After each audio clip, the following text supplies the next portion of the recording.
Mheshimiwa Spika, matokeo ni kama ifuatavyo. Idadi ya kura za hapana 0.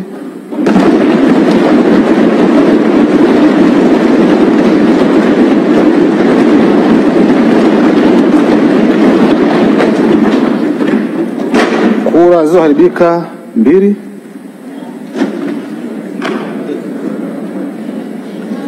Kura za ndio 369.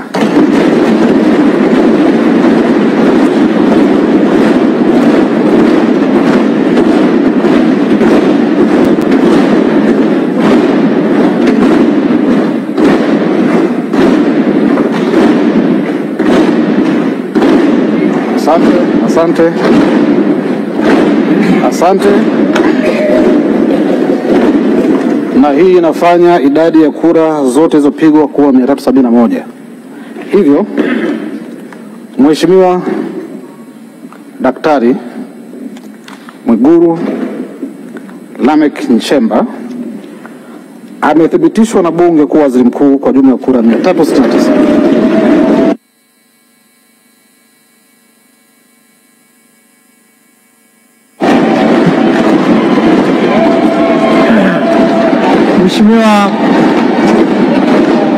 Mheshimiwa Mwigulu, karibu tu shukrani, na ukimaliza kaa kwenye kiti chako rasmi.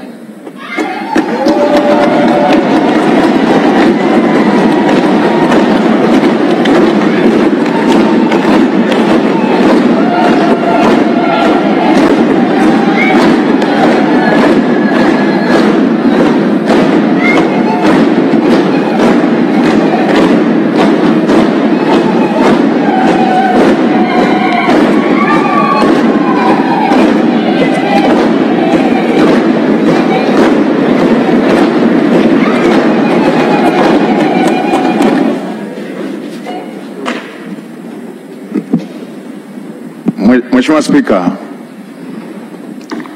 awali ya yote nianze kwa kumshukuru Mungu kwa ruzuku ya uhai na kutukutanisha katika bunge la 13. Namshukuru Mungu vile vile kwa hatua hii ambayo tumetoka kuishuhudia. La pili, nimpongeze sana Mheshimiwa Rais Dr. Samia Suluhu Hassan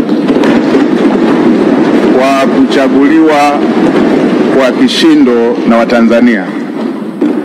Ushindi huo ni uthibitisho wa imani kubwa Watanzania walionayo kwake pamoja na serikali yake. Mheshimiwa Spika, katika miaka 5 Daktari Samia Suluhu Hassan amejitambulisha kuwa ni rais anayetaka matokeo ya haraka yanayotatua matatizo ya Watanzania. Amefanya hivyo wakati alipoapishwa kulikuwa na tatizo kubwa la umeme. Aliweka jitihada kubwa za kukamilisha mradi mkubwa wa bwawa la Mwalimu Nyerere na kuachilia umeme ule ambao umemaliza kabisa tatizo la kukatika kwa umeme na kuipa nchi ziada ya umeme. Alipoingia madarakani kulikuwa na tatizo la vifo vya kina mama wajawazito pamoja na watoto kutokana na upungufu wa hospitali na vituo vya afya. Katika kipindi kifupi amejenga zaidi ya hospitali 119 za wilaya, zaidi ya vituo vya afya 649 katika kata mbalimbali na zaidi ya zahanati 2800 kwa nchi nzima. Katika kipindi kifupi kulikuwa na shida ya shule pamoja na madarasa, na tulikuwa tukiona baadhi ya wanafunzi wakisomea chini ya miti.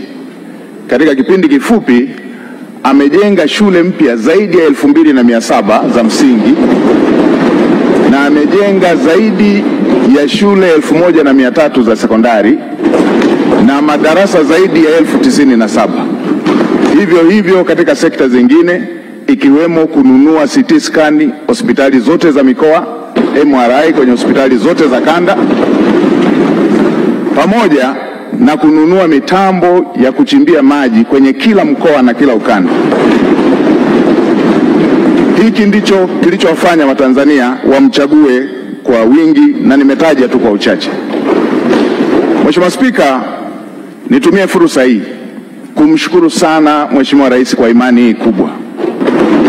Natambua imani hii si kubwa tu kwake, bali ni dhamana kubwa kwa Watanzania kwa kunipendekeza katika bunge lako tukufu kushika nafasi ya Waziri Mkuu wa Jamhuri ya Muungano wa Tanzania.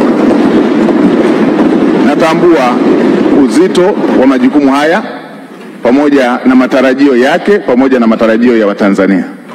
Nitafanya kazi kwa bidii, kwa uaminifu na jitihada kubwa kuweza kukidhi matarajio hayo. Mheshimiwa Spika, nitumie fursa hii pia kumpongeza Dr. Emmanuel Nchimbi kwa kuaminiwa na kuchaguliwa na Watanzania kuwa makamu wa rais. Tuna imani na utendaji wake na tunaamini kwamba atamsaidia Mheshimiwa Rais katika kutekeleza majukumu yake. Mheshimiwa Spika, nimpongeze pia Dr. Hussein Mwinyi kwa kuchaguliwa na kuaminiwa kuwa rais wa Zanzibar.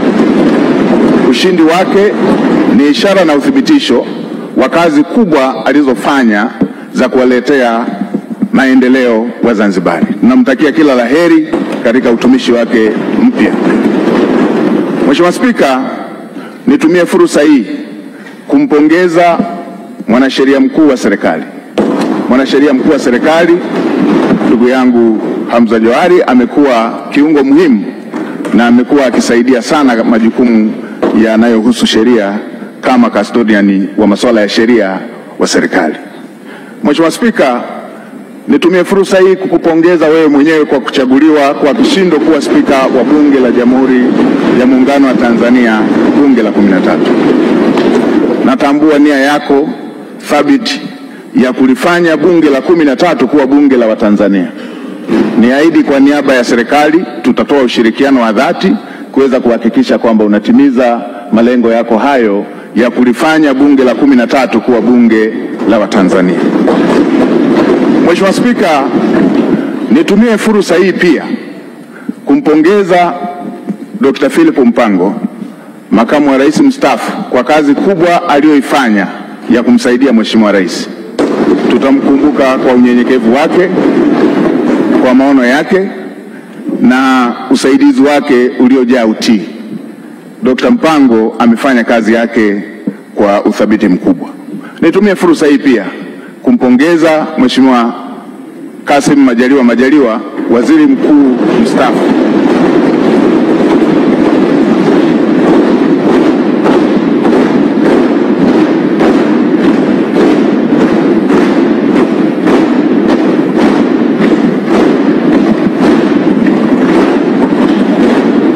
Nimpongeze Mheshimiwa Kassim Majaliwa, waziri mkuu mstaafu, kwa kazi kubwa aliyoifanya bila kuchoka ya ufuatiliaji wa miradi, ya ufuatiliaji wa shughuli za serikali, kwa unyenyekevu wake, kwa uadilifu wake na kazi kubwa ambayo amefanya kwa taifa letu. Naamini kila Mtanzania anatambua jitihada alizofanya katika kumsaidia Mheshimiwa Rais.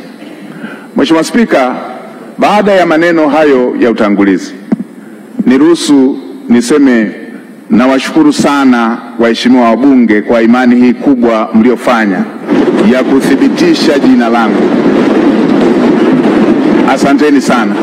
Mmenipa faraja na mmenipa deni kwa imani hiyo kubwa mlionipatia.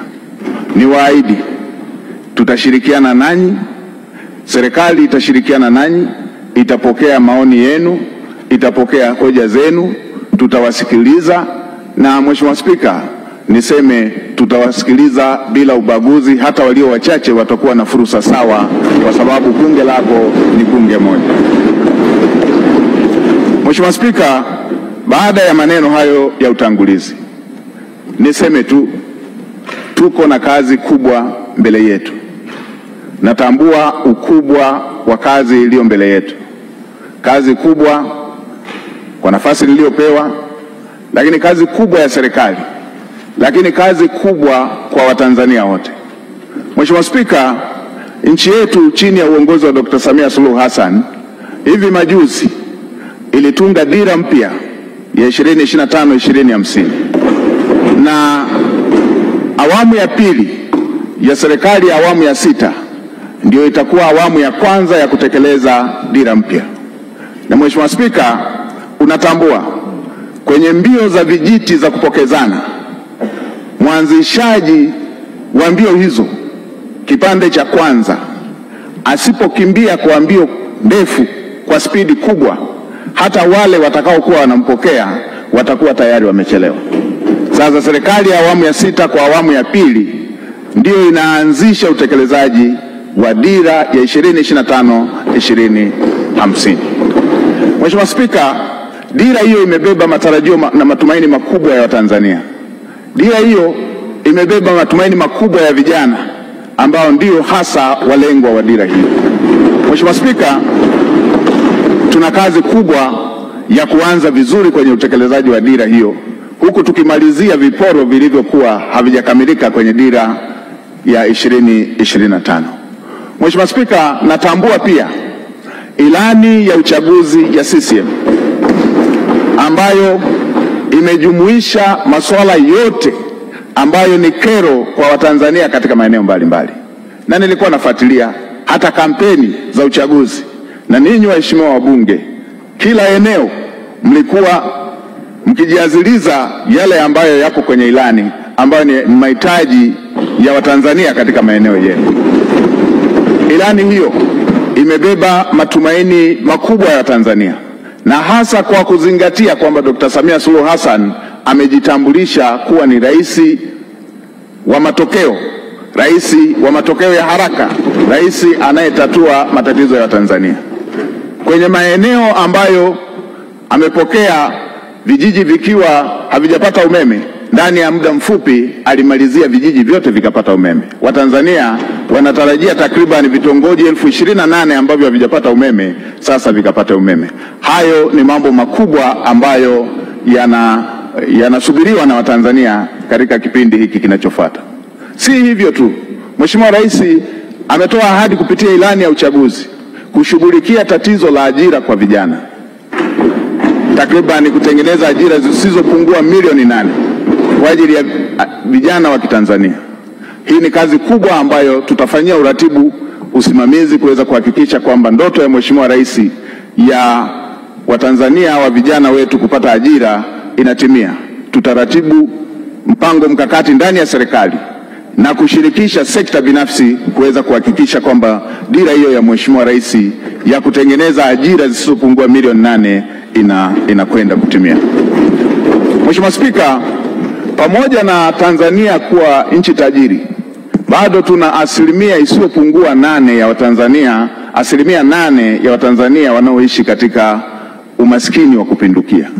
Tuna takribani asilimia 26 ya Watanzania wanaoishi kwenye umaskini wa kipato.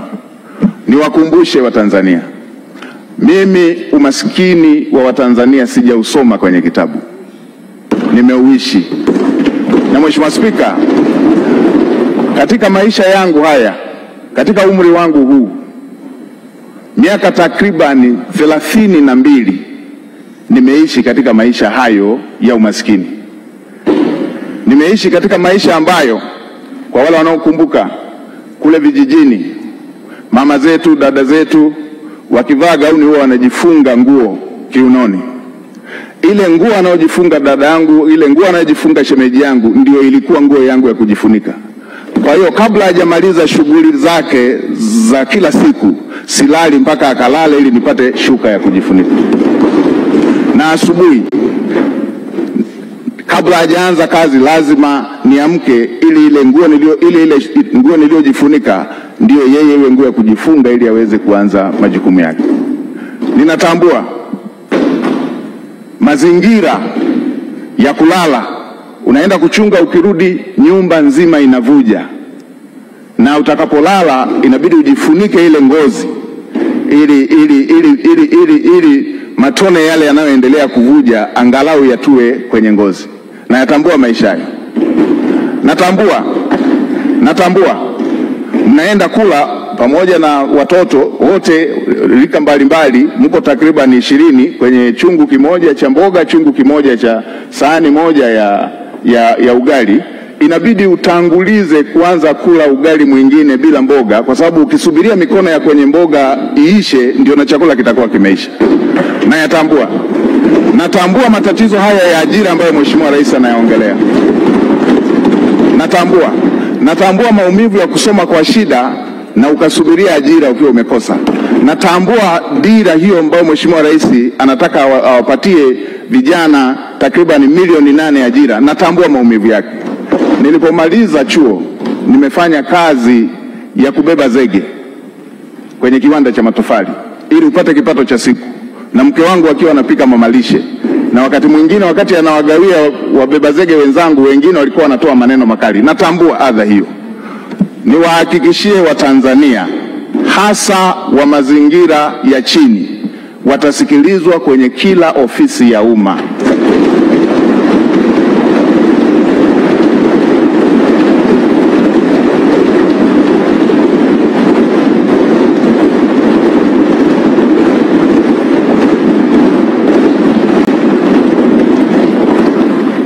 Kila aliye Mtanzania, hii nchi ni yake. Watanzania wote watasikilizwa kwa nidhamu katika ofisi za umma. Watasikilizwa kwa nidhamu katika ofisi za umma. Watanzania watafikisha kero zao, na watumishi wa umma watakwenda kwenye makazi, kwenye maeneo ya Watanzania kutatua kero za Watanzania.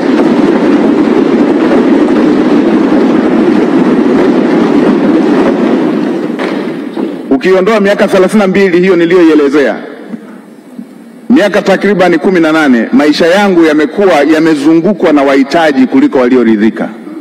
Nikiwa na watoto takriban 100 nao kaa nao, na bweni la wanawake na wanaume, na wasichana na wavulana hapa. Natambua mahitaji na uhitaji wa Watanzania. Naitambua. Kwa kutambua hilo, naamini yale yaliyo dira ya Mheshimiwa Rais katika kutatua kero za Watanzania, niwahakikishie Watanzania nitasimamia kwa uadilifu, nitasimamia kwa jitihada, nitasimamia kwa kuhakikisha kwamba hayo yanatimia. Usisahau kusubscribe, like na kubonyeza alama ya kengele. Asante.